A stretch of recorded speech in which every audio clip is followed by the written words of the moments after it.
కొత్త నిబంధనలో కూడా చాలా వచనాలు ఉన్నాయండి. దేవుడు ఒక్కడే, ఆ దేవుడే యెహోవా దేవుడు, ఆయన కుమారుడు కాదు.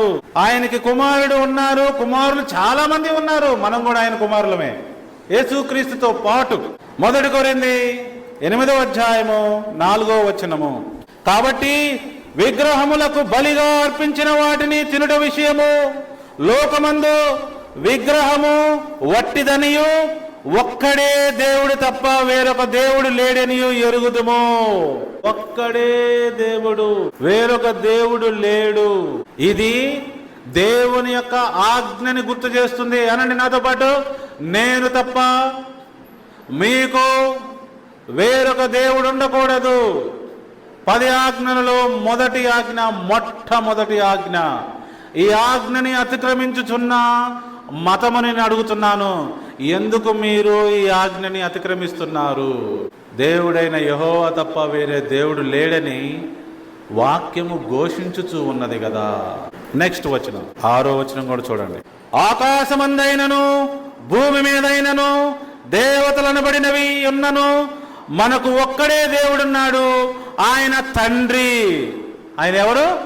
తండ్రి. కుమారుడు అంటలేదండి, ఆయనే తండ్రి.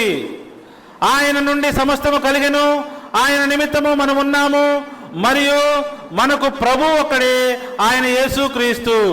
ఆయన ద్వారా సమస్తము కలిగెను, మనము ఆయన ద్వారా కలిగిన వారము. చూడండి, ఇంత చిన్న విషయాన్ని అర్థం చేసుకోలేకపోతే ఎట్లా? పౌలు ఇద్దరిని మెన్షన్ చేస్తున్నాడు. ఒక అతన్నేమో ఒకే దేవుడు అంటున్నాడు, ఇంకొక ఆయనేమో ఆయన పంపిన ప్రభు అంటున్నాడు. ఆయనకి కోపం వచ్చి ఇంకొక లైన్ రాశాడు, 7వ వచనం చూడండి. అయితే అందరి యందు ఈ జ్ఞానము లేదు. అదే నేను చెప్తున్నా, అందరి యందు ఈ జ్ఞానము లేదు.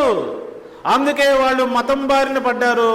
100 సంవత్సరాలుగా యేసు ప్రభు దేవుడని పూజిస్తున్నారు, ఆరాధిస్తున్నారు. అలానే ఇప్పటికీ కొనసాగుతూ ఉన్నారు.